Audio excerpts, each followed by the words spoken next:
Très heureux de vous retrouver sur Télé 50, mesdames et messieurs. Tout de suite, les titres de ce grand 19h. Le chef du gouvernement, Bruno Tshibala, a inauguré le camp de détention de Luzumu d'une capacité de 700 personnes. Il s'agit d'une concrétisation d'un des projets qui était inscrit dans le programme du gouvernement d'union nationale. La police s'interdit strictement aux taxis-motos de pénétrer la commune de la Gombe après un plaidoyer du secrétaire général adjoint de l'UDPS, Augustin Kabouya. Silvano Kassongo a rendu plusieurs motos qui se sont retrouvées dans cette infraction-là.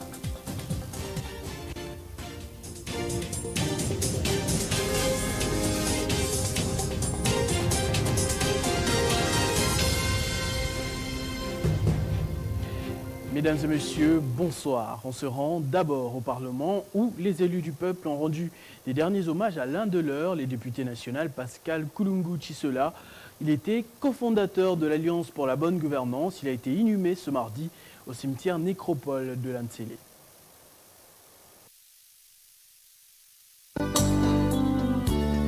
Le député national Kulungu Chisola Pascal a été conduit au cimetière entre terre et ciel de Lantsele ce mardi. Beaucoup de hautes personnalités du pays ont été présents lors des obsèques de ce digne fils du Kwango, député élu de Kasongo-Lunda, cofondateur de l'Alliance pour la bonne gouvernance, ABG. Parmi elles, des membres du bureau provisoire de l'Assemblée nationale, du Sénat, le Premier ministre Bruno Tshibala, des députés et sénateurs, mais aussi quelques membres du gouvernement. Le député national Jonathan Bialusu-Kawata, président national de l'Alliance pour la bonne gouvernance, a lors de son mot d'hommage loué les qualités de ce grand homme d'État. Humble, papa pour nous l'aimer vraiment. Car critiqué par plus d'un pour s'être arrangé, pour s'être rangé derrière quelqu'un qu'on traitait d'un géant et dans un parti politique calqué de ONG. Le professeur pour nous s'est dépassé et répondait toujours par un sourire en ajoutant cette petite phrase, je cite. Les militantes et militants de l'ABG, venus nombreux rendre leurs derniers hommages à leur trésorier général, étaient on ne peut plus inconsolables à cette occasion. Mais pas avec ce corps. Il a été tout pour ce parti de l'ABG qu'il a créé de ses propres mains. Il a été tout pour nous, puisqu'il était toujours à mes côtés, jusqu'à son dernier jour. Mon conseiller, mon complice, mon confident. À la communauté des Pandis, à la communauté des Kasongo-Lunda et à la communauté de Chokwe, son fief électoral. Je les rassure que les derniers jours que j'étais là-bas, j'étais avec Papa Kulungu. Je l'ai accompagné moi-même dans sa campagne électorale. Je ne les abandonnerai pas. La BG sera toujours aux côtés de cette population qui vient de perdre très tôt leur aîné. Et qui sache que Papa Kulungu est parti, mais il y aura d'autres Papa Kulungu. Pascal Kulungu, élu de Kasongo-Lunda dans cette troisième législature, fut professeur, médiateur, facilitateur et auteur. Il aura été un homme disponible et dédié à alléger les fardeaux des autres. Propos du président du bureau provisoire de l'Assemblée nationale, Pierre Mabukana. Il s'est montré un homme disponible et dédié à alléger les fardeaux des autres. C'est dans cette optique qu'il a contribué énormément à la réalisation des œuvres communautaires, notamment la construction des écoles, l'adduction d'eau potable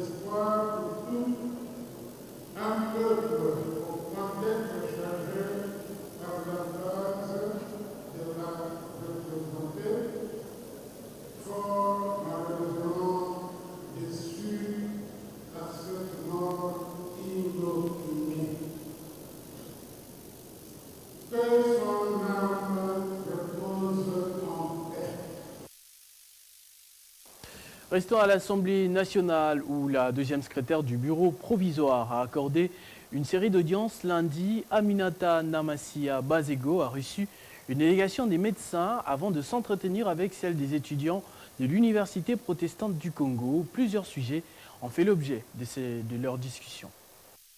C'était une journée chargée pour la deuxième secrétaire du bureau provisoire de l'Assemblée nationale. La délégation des médecins, anciens étudiants de l'Université protestante du Congo, est venue plaider pour l'alignement à paye de tous les médecins déjà mécanisés, mais non payés depuis plusieurs mois. Il y a des amis qui sont sur terrain en train de faire les revendications, parmi lesquels nous sommes. D'autres sont allés voir les DIRCABA. Et donc nous nous sommes dit, étant donné que la questeur est ancienne de notre alma mater UPC et qui garde une oreille attentive à toutes les questions nationales, voilà pourquoi nous sommes venus la rendre visite et lui avons soumis le petit problème et elle nous a promis de résoudre la question sur le plan national. Conduite par son président, la délégation des étudiants de l'Université protestante du Congo a, à son tour, présenté ses civilités à l'élu de Bambessa, l'une des leurs. Nous sommes venus pour avoir un moment d'échange avec elle, avoir un moment où nous pouvons échanger sur l'expérience qu'elle a eu à avoir, mais également sur les éléments qu'on peut compléter pour le bien-être de l'éducation dans notre institut. Ceux-ci l'ont encouragé à bien assumer ses responsabilités de représentant du peuple et à plaider pour la jeunesse. Au Kassai central, après l'arrêt de la cour d'appel de Kananga accordant finalement à Denis Kambaï Chimumbu un siège des députés provinciaux dans cette circonscription, pour ce faire, l'Assemblée provinciale a invalidé la candidature d'Alex Kandemu-Pompa. Après l'arrêt de la cour d'appel de Kananga réhabilitant Denis Kambaï à son siège de l'Assemblée provinciale, l'heure est à la validation de sa candidature à l'issue d'une séance plénière qui avait pour ordre du jour la validation du député provincial Denis Kambaï au respect de l'arrêt de la Cour. Après l'unanimité de tous les membres présents à cette séance, l'Assemblée provinciale a pris cet acte de l'arrêt de la Cour et a installé l'élu de la circonscription électorale de Kananga à son siège à la satisfaction de l'assistance ici présent du travail abattu par les juges. Nous venons ici prendre acte de l'arrêt de la Cour qui, dans son jugement, a invalidé l'honorable Alexis Kandemu-Pompa et validé le mandat de M. Kambaï Chimumbu Denis. Nous n'avons ni qualité, encore moins les moyens de débattre sur un arrêt de la Cour, je dis. De ce fait, les fils et filles de Kananga, les chefs traditionnels, bref, tous les notables et plusieurs structures se disent émerveillés. Je suis très content parce que la Cour d'appel a fait son travail. Après avoir compulsé la vérité des urnes, il a fini par conclure que c'est Kambaï qui était réellement élu. Il a prouvé que l'état de droit, l'état de réclamation est de mise dans notre pays. Nous prenons conscience de la lourdeur de notre tâche à faire dans les jours qui viennent. Denis Kambaï Chimumbu siégera donc au milieu des siens, défendre les intérêts du Kassai central, chose possible grâce à sa famille politique, le Parti du peuple pour la reconstruction et la démocratie, le PPRD. Le camp des détentions de Luzumu est de nouveau opérationnel. Le Premier ministre Bruno Tshibala a procédé à son inauguration ce mardi d'une capacité de 700 personnes. La prison a déjà ses premiers détenus. Ils ont droit à un traitement qui répond aux standards des prisons modernes. Cette concrétisation s'inscrit dans le programme du gouvernement d'union nationale qui avait pour mission de désengorger les prisons de Makala et Ndolo. Quand même pénible d'offrir un hôtel 5 étoiles à des criminels. Cérémonie solennelle, le chef du gouvernement est à la tête d'une forte délégation. Il est ici pour inaugurer le camp de détention de Luzumu.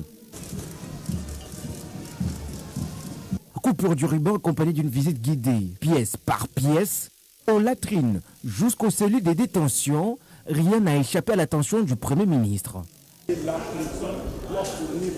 La prison rénovée de Luzumu a déjà de nouveaux détenus et le chef du gouvernement salue cette concrétisation. J'ai toujours dit que notre gouvernement était un gouvernement des missions Et aujourd'hui, on s'aperçoit que nous avons réalisé l'ensemble des actions qui étaient prévues à notre programme. Donc, nous ne sommes pas un gouvernement des discours, mais un gouvernement d'action concrète. Le camp de détention a une capacité de 700 détenus, dont 25 cellules VIP. L'autonomie de l'électricité par le panneau solaire, l'alimentation, un centre de santé, une cuisine moderne, une haute sécurité, fortement soutenue. Audience au ministère des Droits Humains. Tour à tour, la ministre Marie-Ange Mouchobekwa a reçu la délégation de l'Union européenne venue présenter les résolutions et l'amélioration des droits de l'homme en République démocratique du Congo. Après, c'est une équipe de 2 experts internationaux de droits de l'homme au Kasaï venus s'enquérir sur la situation des droits humains dans cette province. La 3e visite est celle de la fondation Grâce Mbongi venue présenter la plaidoirie sur la gratuité de l'accouchement en République démocratique du Congo. Vous savez que le Conseil des droits de l'homme s'était préoccupé de la situation extrêmement difficile qui a commencé au Kasaï en 2016-2017 et avait nommé l'année dernière une équipe d'experts internationaux que j'avais l'honneur d'ailleurs de présider pour faire une enquête sur ce qui s'est passé et faire des recommandations.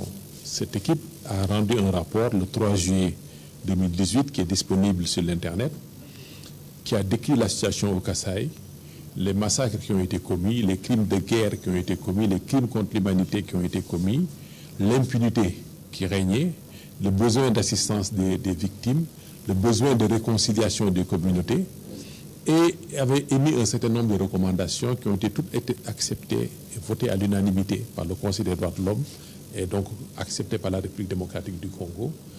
Et le Conseil a demandé qu'une nouvelle équipe d'experts, composée de Mme Sheila Kerarout, qui est une experte indépendante, qui a énormément d'expérience, elle était auparavant rapporteure spéciale sur l'Érythrée, et moi-même, pour qu'on puisse voir comment d'abord le gouvernement congolais, les partenaires du Congo, la société civile congolaise, la MONUSCO, toutes les agences sont en train de mettre en œuvre des recommandations sur l'impunité et pour favoriser la réconciliation. Comment nous pouvons appuyer ces recommandations et quel est l'impact de ces recommandations? Après avoir déposé vendredi dernier leur mémo à la présidence, la délégation syndicale de CEP Congo proteste encore une fois contre la saisie-attribution pratiquée par les tribunaux de commerce de la Gombe à la demande de la SCTP pour un loyer de 9,4 millions de dollars que CEP Congo ne reconnaît pas. Trop c'est trop. Trop c'est trop. Trop c'est trop. Nous sommes fatigués. Oui. Nous sommes ici pour protester contre la mainmise de la SCTP sur les avoirs de notre société, ex-ONATRA. Un prétendu loyer d'intérêt de 20 mètres carrés dans notre dépôt de Sibissimi à Kisangani. Comment bien vous présenter dans la province de la Chopo, alors que CEP Congo n'en est pas locataire et n'en sera jamais. Parce que c'est une servitude publique qui existe depuis l'époque coloniale en 1937. Depuis cette époque-là, nous n'avons jamais reçu une facture de location de la SCTP ex-ONATRA. Okay. Alors nous sommes venus protester devant la presse pour que les autorités écoutent, n'est-ce pas, notre protestation. Plusieurs motos ont été saisies il y a quelques semaines par la police qui interdit strictement aux taxis-motos de pénétrer la commune de la Gombe. Après un plaidoyer du secrétaire général adjoint de l'UDPS, Augustin Kabuya, le commissaire provincial de la police, Silvano Kasongo, a libéré un grand lot ce lundi, occasion également de présenter à la presse les résultats de plusieurs opérations menées ici à Kinshasa. Après avoir reçu une délégation des conducteurs des motos conduite par Augustin Kabuya, venu solliciter une mesure de grâce du commandant de la ville de Kinshasa. Et Silvano Kasongo n'a pas tardé à réagir. La police n'est pas seulement répressive, elle est aussi éducative. Nous avons arrêté les motos qui avaient violé la consigne de circuler sur la commune de la Gombe. Alors le secrétaire général de l'UDPS est venu solliciter une faveur. On a donné des avertissements à ces Wewa pour que pareille chose ne puisse plus se reproduire. Toutes les motos saisies dans la commune de la Gombe pour le non-respect des consignes ont été remises à leurs propriétaires sans condition. Et Augustin Kabouya tire l'attention sur les respects stricts des consignes. Nous avons prodigué des conseils à nos amis montards. La police n'est pour rien dans cette affaire. La police a fait que respecter les instructions du gouverneur de la ville. Par la même occasion, le commissaire provincial ville de Kinshasa a présenté à la presse un groupe de faux bureaux qui tracassent les paisibles citoyens dans les carrefours de Kinshasa. Parmi eux, un groupe de spécialistes des enlèvements des femmes dans des taxis Ketch. Les faux bureaux D, on les avait traqués la fois passée. Vous êtes au courant, vous nous avez accompagnés. On continuera. Aujourd'hui, demain, après-demain, on va encore continuer à arrêter tous ces bureaux D, qu'ils soient faux ou vrais, qui dérangent la population au rond-point Gaba, dans des communes périphériques, à Victoire et ailleurs. Mais tous ces aventuriers, tous ces volets, nous sommes derrière et on va mettre fin à ce système-là. Et plusieurs instruments musicaux saisis auprès des tenanciers des bars pour cause des nuisances sonores. Je crois que la nuisance sonore, la population s'est plaint beaucoup, que ce soit des églises, que ce soit les tenanciers des bars, doivent savoir que la loi est là. Il n'y a aucune modification de la loi, ils doivent respecter la loi. Si vous voulez jouer à la musique, que les volumes soient raisonnables, qu'on ne puisse pas déranger les voisins. Sinon, nous allons sévir. La police continuera à arrêter et à sévir tout celui qui ira à la contre de la loi. Le commissaire provincial ville de Kinshasa appelle la population quinoise à continuer à échanger des informations avec la police pour alerter de plus en plus des milliers de vies, car la sécurité demeure la priorité numéro 1 du commandant ville de Kinshasa. Après une forte tension survenue le samedi dernier à Lubumbashi qui a opposé d'une part les taxis-motards membres de l'UDPS et de l'autre la JUNAFEC, vous savez la jeunesse du parti UNAFEC, quelques centaines de motards se sont résolus de rencontrer le gouverneur du Haut-Katanga afin de lui présenter leur doléance. Célestin Pandé-Kapopo leur a promis de se pencher sérieusement sur cette affaire. Venus de plusieurs coins de la ville de Lubumbashi, ces conducteurs de taxi-moto ont convergé leur marche vers le gouvernorat du Haut-Katanga. Ici, le gouverneur Célestin Pandé-Kapopo est sorti à leur rencontre pour écouter leurs doléances.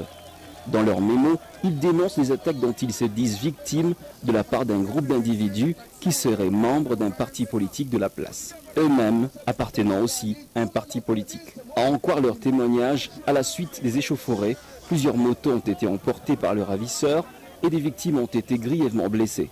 En venant au-devant de vous, nous reconnaissons votre autorité et nous ne voulons pas que le pire arrive. Notre revendication est légale. Nous voulons la restitution de 5 motos emportées et la prise en charge de nos membres qui sont blessés à coups de couteau. Et demandons aux responsables de ces partis qui se transforment en milices de les conseiller et de leur chercher du travail parce que les motards que nous sommes, nous nous débrouillons aussi. Nous n'avons pas de travail. Au lieu de voler, nous dirigeons nos instincts sur les taxis motos. Alors qu'ils nous laissent libres de travailler, qu'ils évitent de crier le tribalisme, parce qu'au sein des motards, nous avons tout le monde. Nous avons les Katangais, nous avons les Kasaïens, nous avons les Quinois, nous avons tout le monde. Ce ne sont pas seulement les Kasaïens comme ils le prétendent. Après les avoir écoutés religieusement, le gouverneur Célestin Pandé-Kapopo leur a fait savoir qu'aucun groupe d'individus, quel que soit son parti politique, n'a le droit de percevoir illégalement les taxes dues à l'État congolais, ni de troubler l'ordre public dans la province. Je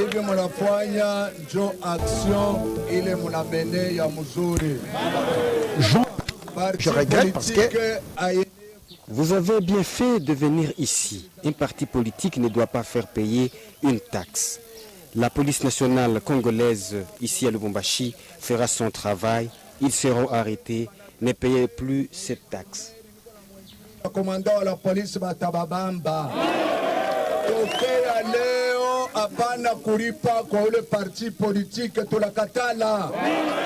Pandé-Kapopo a donc invité les taxis-motards à rester calmes. Pendant ce temps, les services de sécurité de l'État sont à pied d'œuvre afin de mettre la main sur tout fauteur de troubles et le déférer devant les instances judiciaires. Ce journal est terminé, mesdames et messieurs. Je vous en rappelle tout de suite les principaux titres. Le chef du gouvernement Bruno Tshibala a inauguré le camp de détention de Luzumu d'une capacité de 700 personnes. Il s'agit d'une concrétisation d'un des projets qui était inscrit dans le programme du gouvernement d'union nationale. La police interdit strictement aux taxis-motos de pénétrer la commune de la Gombe. Après un plaidoyer du secrétaire général adjoint de l'UDPS, Augustin Kabuya, Sylvano Kasongo a rendu plusieurs motos qui se sont retrouvées dans cette infraction. À 12h